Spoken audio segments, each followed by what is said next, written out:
उत्तर पूर्व में आज जो जीत मिली है वो नरेंद्र मोदी के लिए गुजरात से भी बड़ी जीत है। और आपको सुनकर शायद यकीन ना हो, क्योंकि आप कई बार हम चुनावी जीत को सिर्फ सीट और वोट शेयर के हिसाब से देखते हैं।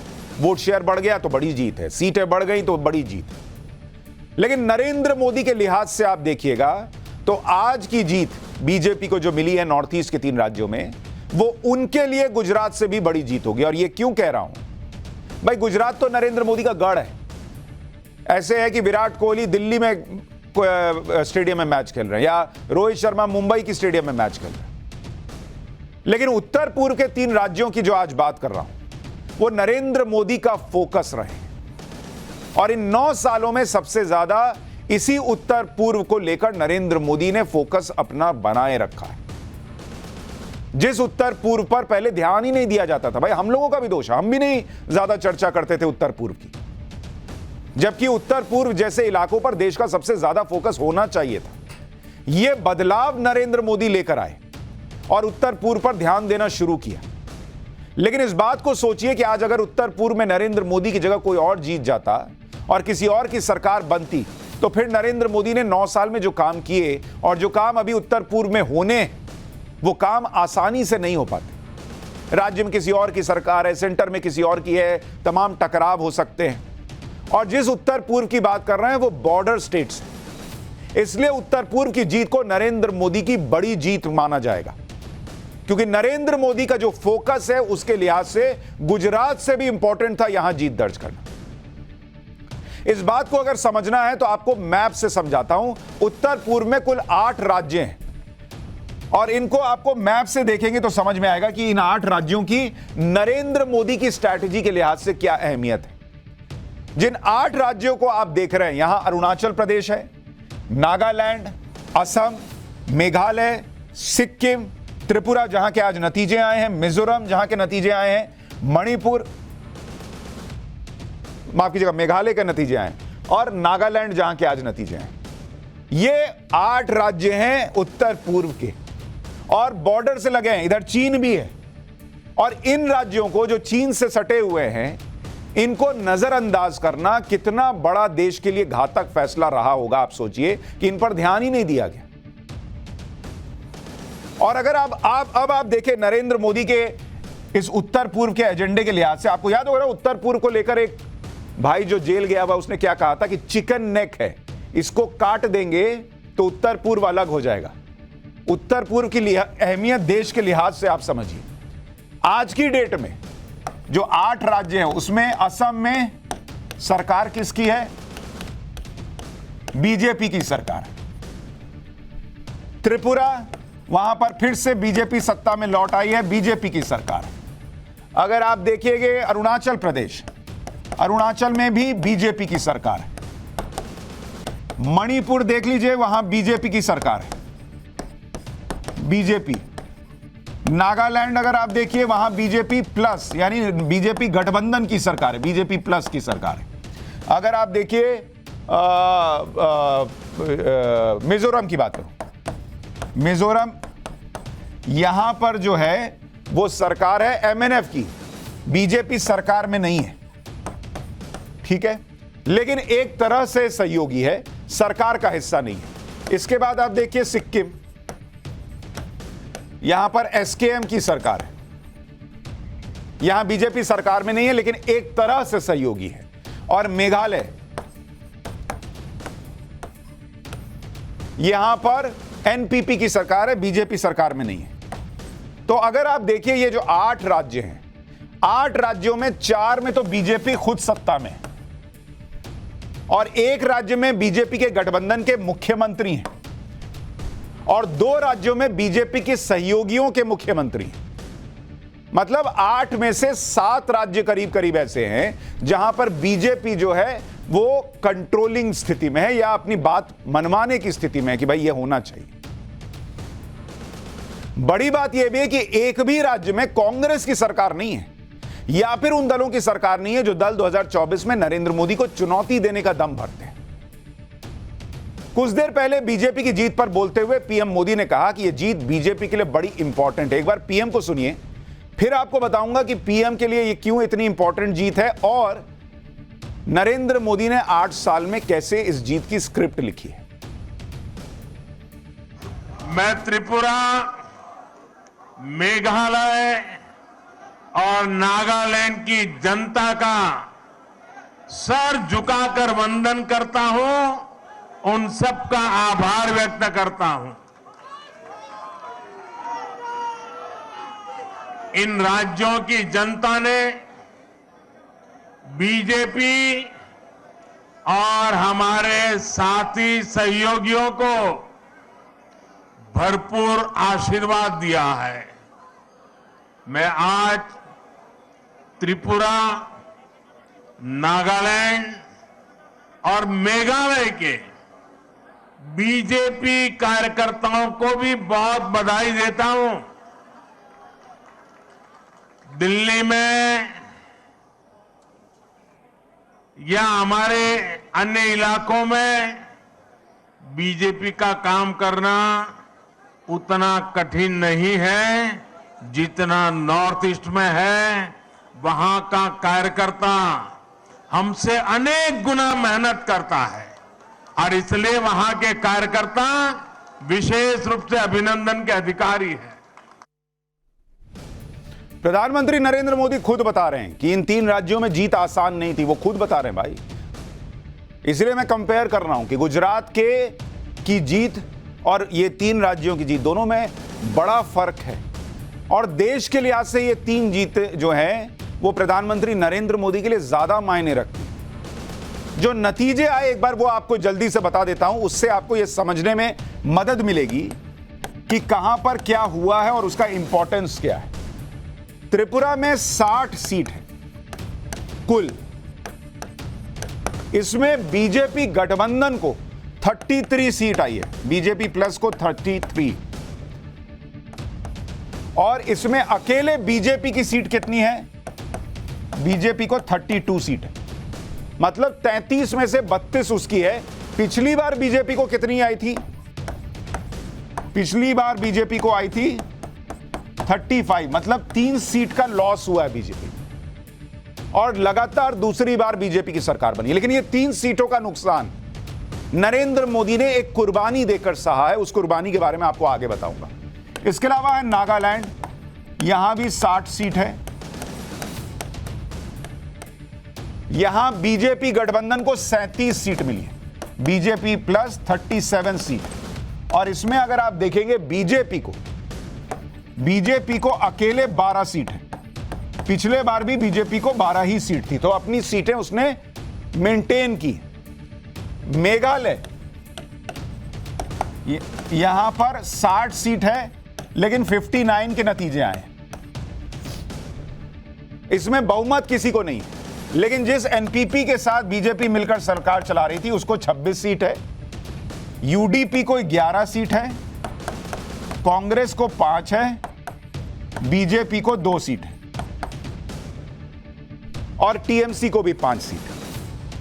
मेघालय में यह कहा जा रहा है कि बीजेपी एनपीपी के साथ गठबंधन में फिर से शामिल हो जाएगी, क्योंकि ये पहले भी सहयोगी रहे हैं। और एनपीपी के मुख्यमंत्री कोनार्ड संगमा ने खुद अमित शाह को फोन किया भाई कि हम सरकार बनाना चाहते हैं। अमूमन ये होता है कि सिंगल लार्जेस्ट पार्टी जो है उसके साथ कौन बनेगा नहीं बनेगा ये पूरी चर्चा होती है, लेकिन चूंकि ये पहले भी सरकार चला रहे थे तो इन्होंने तुरंत फोन कर लिया अमित शाह को कि भाई हम बनाएंगे सरकार। वैसे नॉर्थ ईस्ट में हमेशा से बीजेपी का दबदबा नहीं रहा। यहां से अब समझिए कि नरेंद्र मोदी ने खेल क्या किया है। 2014 तक ये जो 8 राज्य नॉर्थ ईस्ट के हैं, इनमें से 5 में कांग्रेस की सरकारें थी और बाकी के 3 राज्यों में क्षेत्रीय दलों का वर्चस्व हुआ करता था।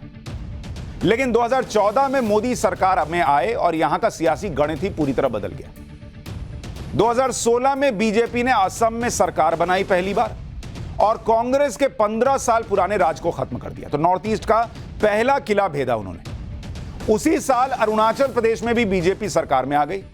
कांग्रेस छोड़कर अपनी अलग पार्टी बनाने वाले पेमा खांडू की सरकार में बीजेपी शामिल हो गई। साल 2017 में मणिपुर में भी बीजेपी की सरकार बन गई।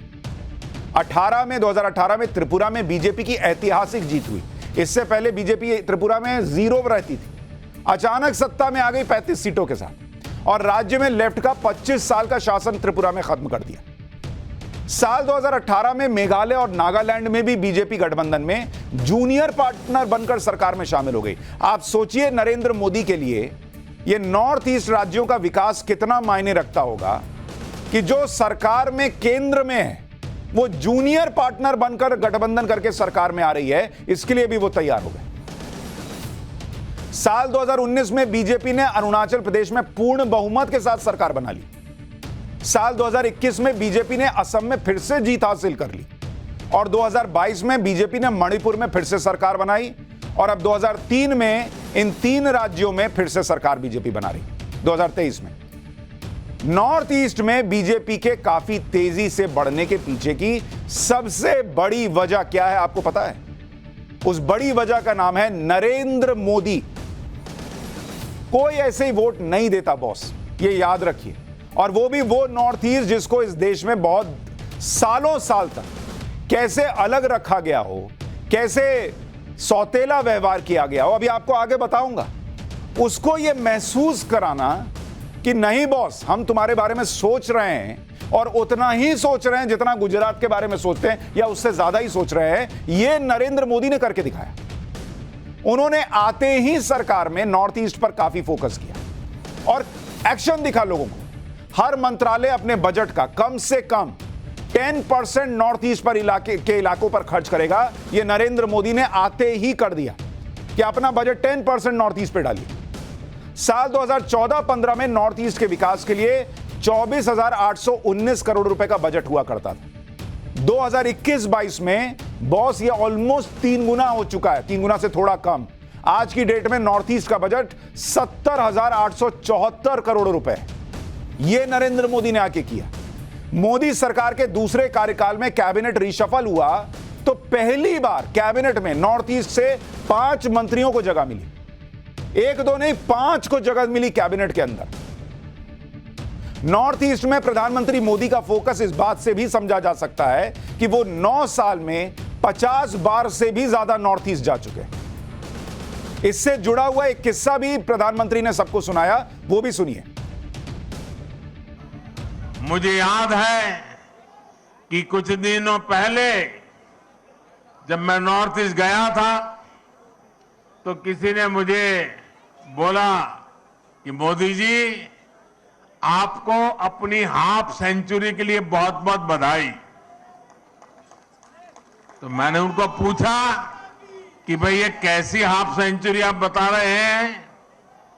तब उन्होंने मुझे बताया कि जब से बोले आप प्रधानमंत्री बने हैं, आप 50 से भी ज्यादा बार नॉर्थ ईस्ट का विजिट कर चुके हैं, जो अभी नड्डा जी बता रहे थे।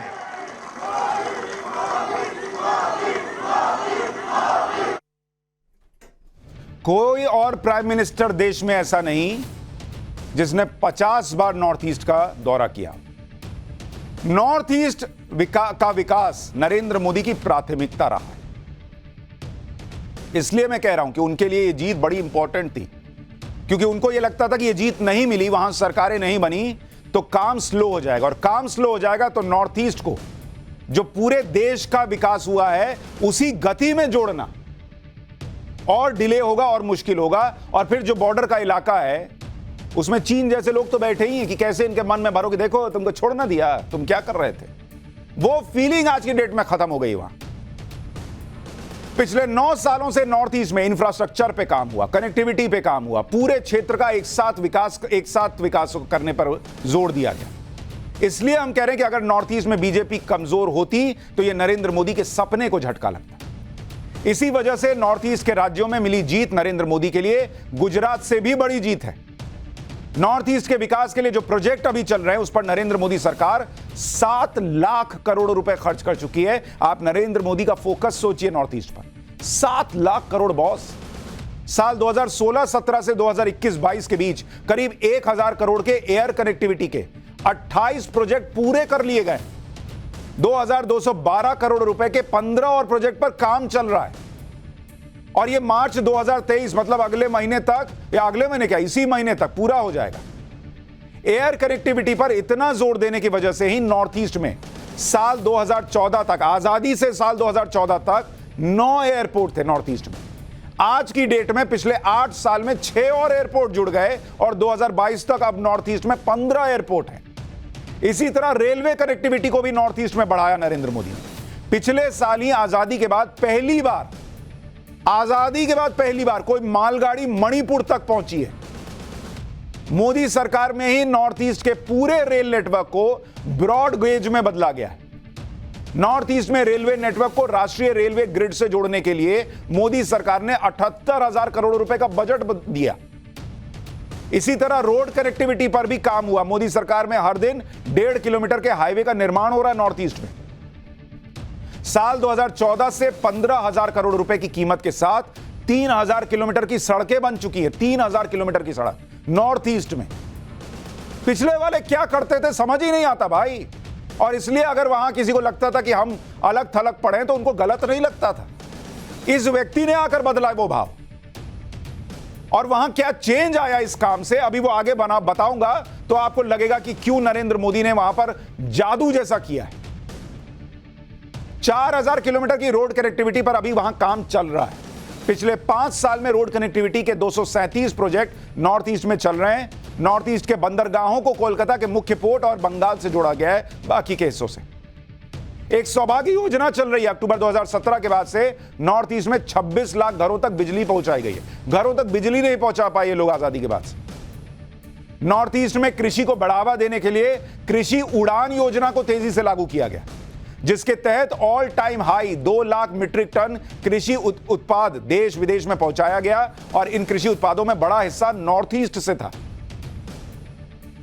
मोदी सरकार में नॉर्थ ईस्ट में किसानों को आधुनिक खेती की ट्रेनिंग देने के लिए 400 करोड़ रुपए खर्च किए गए। बॉर्डर सुरक्षा के लिए नॉर्थ ईस्ट के सभी राज्यों में मिलिट्री मूवमेंट के लिए आधुनिक ब्रिज बनाए जा रहे हैं। बॉस, जब तक आप उनको बताइएगा नहीं, लोग क्या चाहते हैं, तुम हमारे साथ हो ये मान लो। अरे मान लो तो तुम भी तो दिखाओ कि तुम उनके साथ हो। सरकारों ने नॉर्थ ईस्ट के साथ वो व्यवहार किया है क्या? और अगर कर ही दिया होता तो इतना काम करने का स्कोप बचा होता क्या?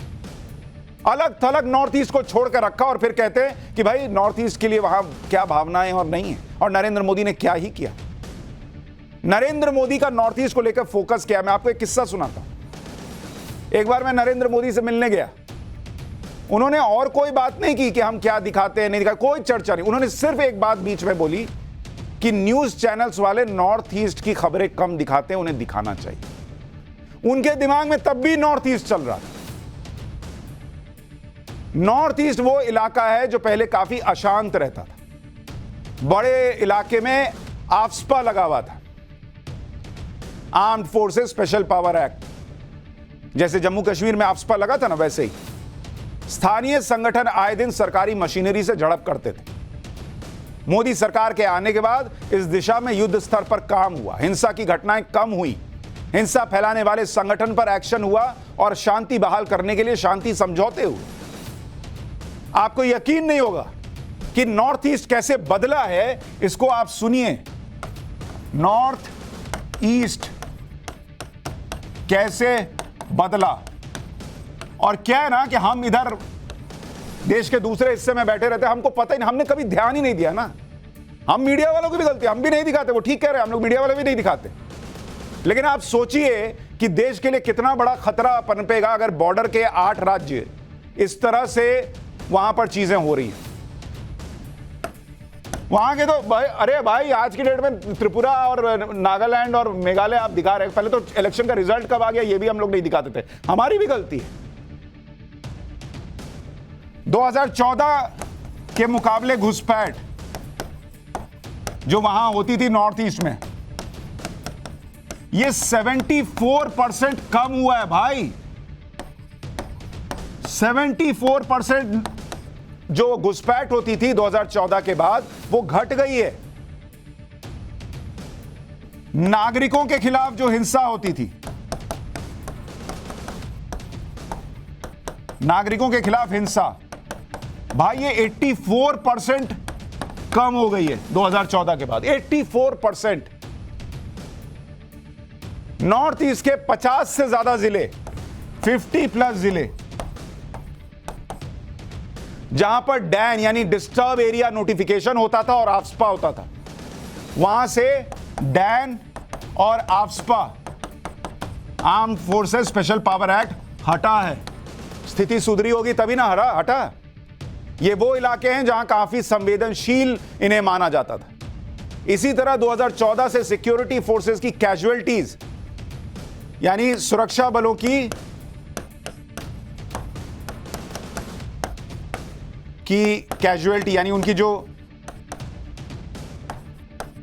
जान वान जाती थी, उनकी हिंसा, उनको जो चोट आती थी, वो 60% कम हुई है क्योंकि हिंसा कम हो गई। आज का नॉर्थ ईस्ट शांत नॉर्थ ईस्ट, आज का नॉर्थ ईस्ट विकास देख रहा नॉर्थ ईस्ट है। आज पीएम मोदी ने खुद बताया कि कैसे पहले नॉर्थ ईस्ट के राज्यों में चुनाव के दौरान हिंसा होती थी। एक बार पीएम का बयान सुनिए। एक समय था जब नॉर्थ ईस्ट में चुनाव होते थे, नतीजे आते थे, तो दिल्ली में और देश के अन्य हिस्सों में उतनी चर्चा ही नहीं होती थी। जो चर्चा होती भी थी तो वो चुनावी हिंसा की होती थी, बम, बंदूक और ब्लॉकेड की चर्चा होती थी। त्रिपुरा में तो हाल ये था कि पहले एक पार्टी के अलावा किसी दूसरी पार्टी का झंडा तक नहीं लगाया जा सकता था, और अगर किसी ने लगाने की कोशिश की तो उसको लहूलुहान कर दिया जाता था। जिन राज्यों में चुनाव के नतीजे आए हैं उनमें त्रिपुरा में बीजेपी पूर्ण बहुमत के साथ सरकार बनाने की स्थिति में, लेकिन नागालैंड चुनाव के नतीजे बीजेपी के लिए ज्यादा इंपॉर्टेंट है। नागालैंड एक ईसाई बहुल राज्य है। यहां बीजेपी अपनी सीटों को बनाए रखने में कामयाब रही। नागालैंड में बीजेपी का वोट शेयर 3% बढ़ भी गया। पिछली बार 26 सीटें जीतने वाली सबसे बड़ी पार्टी बनी नागा पीपल्स फ्रंट इस बार मात्र 2 सीट पर सिमट कर रह गई। नागालैंड में बीजेपी गठबंधन में एनडीपीपी को 25 सीट मिली है और बीजेपी को 12। अब आपको त्रिपुरा की राजनीति के बारे में बताता हूं। त्रिपुरा की चुनावी जीत बीजेपी के लिए इसलिए इंपॉर्टेंट है क्योंकि त्रिपुरा में बीजेपी लगातार दूसरी बार सरकार बनाने जा रही। लंबे समय से विरोधी रहे लेफ्ट और कांग्रेस साथ आ गए, साथ मिलकर चुनाव लड़े, लेकिन इस गठबंधन को 14 ही सीट मिल पाई, जबकि पिछली बार लेफ्ट की अकेले 16 सीट आई थी। लेफ्ट के हिस्से 11 सीटें आई हैं, जो त्रिपुरा के प्रिंस प्रद्योत मणिके देव वर्मा की पार्टी टिपरा मोर्था से भी कम है। प्रिंस प्रद्योत की पार्टी पहली बार विधानसभा चुनाव लड़ रही है, लेकिन टिपरा मोर्था ने 13 सीटों पर जीत दर्ज की। प्रिंस प्रद्योत की पार्टी 31% जनजातीय आबादी के लिए अलग राज्य ग्रेटर त्रिपुरा लैंड बनाने की मांग कर रही थी। चुनाव से पहले यह पार्टी बीजेपी के साथ इस शर्त पर गठबंधन को तैयार थी कि बीजेपी ग्रेटर त्रिपुरा लैंड बनाने की बात लिखित में दे दे तो हम आपके साथ लड़ेंगे। बीजेपी ने सियासी नुकसान की परवाह किए बिना इस मांग को सिरे से नकार दिया कि बॉस, त्रिपुरा अब कोई त्रिपुरा लैंड और त्रिपुरा नहीं बनेगा, कोई बंटवारा नहीं होगा त्रिपुरा में, आपको हमारे साथ रहना रहिए, नहीं रहना नहीं रहिए। तो ये जो बीजेपी की 2-3 सीटें कम हुई, ये और बढ़ सकती थी अगर बीजेपी ने गठबंधन कर लिया होता। लेकिन नरेंद्र मोदी ने कहा कि हम नहीं करेंगे तो नहीं करेंगे, और कुछ मांगे तो बोलिए, लेकिन त्रिपुरा डिवाइड नहीं करेंगे। बॉस, इंडिया एक जॉइंट फैमिली है ना। अब कल को कोई कहे कि मेरे कमरे में हम 2 भाई रहते हैं, आप मेरे कमरे में भी एक दीवार खड़ी कीजिए और वो कमरा मेरे नाम पर कागज में लिख दीजिए। अरे ऐसे घर चलता है क्या? नरेंद्र मोदी ने नहीं, जाओ, नुकसान हुआ, 3 सीटें कम हो गई, जाओ, कोई बात नहीं, सरकार फिर भी बन गई। ममता बनर्जी ने नॉर्थ ईस्ट में बड़ा जोर लगाया। उनकी पार्टी टीएमसी का हाल क्या रहा वो भी सुन लीजिए। टीएमसी का हाल यह रहा, ममता बनर्जी की पार्टी का, ये लोग नरेंद्र मोदी को 2024 में चुनौती देना चाहते हैं। ये मेघालय में 60 सीट पे, मेघालय में 60 में से 56 सीट पर लड़े, 56 सीट पर लड़े और जीते कितने? मेघालय के अंदर 5 सीट। ये 5 सीट भी कौन सी है बॉस, आपको पता है? ये कांग्रेस छोड़कर जो नेता इनके साथ गए थे 12 विधायक लेकर, वो 5 सीट जीते हैं और वो 12 में से अब 5 हो गए, मतलब 7 और घट गई हैं, लेकिन ये 5 दिखाया जा रहा कि टीएमसी को 5 सीट आ गई। त्रिपुरा में टीएमसी कितने सीट पर लड़ी? 28 सीट पर लड़े, जीते कितने? 0, अंडा जीते। जबकि प्रचार करने के लिए मेघालय और त्रिपुरा में ममता बनर्जी खुद गई, अभिषेक बनर्जी गए, डेरेक ओब्रायन गए, महुआ मोइत्रा चली गई, सब चले गए। मेघालय में टीएमसी ने कांग्रेस के पूर्व नेता मुकुल संगमा को भी पार्टी में शामिल कर लिया, तब भी जाकर 5 सीट आई है। पिछले साल ही मुकुल संगमा कांग्रेस के 12 विधायक लेकर टीएमसी में आ गए थे और टीएमसी मेघालय में 0 सीट से मुख्य विपक्षी दल बन गई थी। लेकिन चुनाव में टीएमसी का बुरा हाल हो गया, 12 से 5 पर आ गए। ये 5 भी टीएमसी की जीत बताई जा रही है, जबकि वो मुकुल संगमा की सीटें। इसी तरह अगर आपको कांग्रेस का हाल बताऊं, ये नरेंद्र मोदी को 2024 में चुनौती देने वाले हैं। इनको नागालैंड में कितनी सीट आई है? नागालैंड में कांग्रेस को आई है 0 सीट, अंडा। इनको त्रिपुरा में कितनी सीट आई है? लेफ्ट के साथ गठबंधन करने के बाद 3 सीट आई है। जिस लेफ्ट को भर भर कर कोसते रहे त्रिपुरा की पूरी सियासत में, जिसको आज भी केरल में भर भर के कोसते हैं, उसके साथ त्रिपुरा में सट गए। कितनी सीट आई? मात्र 3। और मेघालय में इनको कितनी सीट आई है? मेघालय में इनको 5 सीट आई है।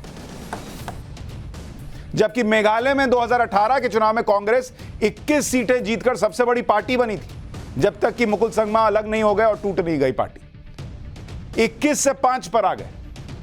और अगर 3 राज्यों को देखेंगे, जो 3 राज्यों की कुल सीटें हैं,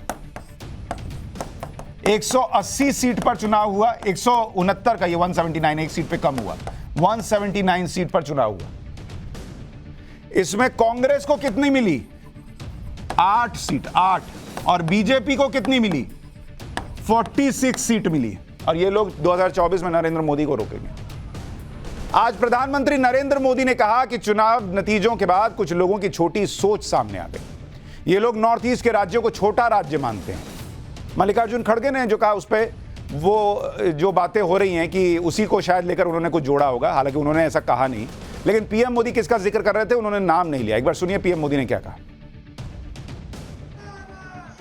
आज के नतीजों के बाद कांग्रेस ने छोटों के प्रति अपनी नफरत को फिर से जग जाहिर कर दिया।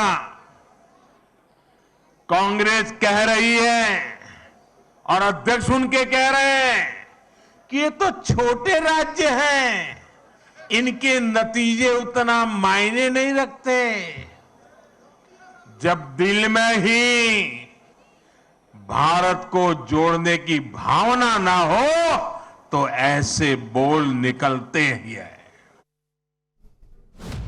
नरेंद्र मोदी को चुनौती देने के लिए कांग्रेस विपक्ष की अगुवाई करना चाहती है, जबकि कांग्रेस की हालत लगातार खराब हो रही है। 2022 में 6 राज्यों में चुनाव हुए, कांग्रेस ने 5 राज्य हारे, 1 राज्य जीता, हिमाचल।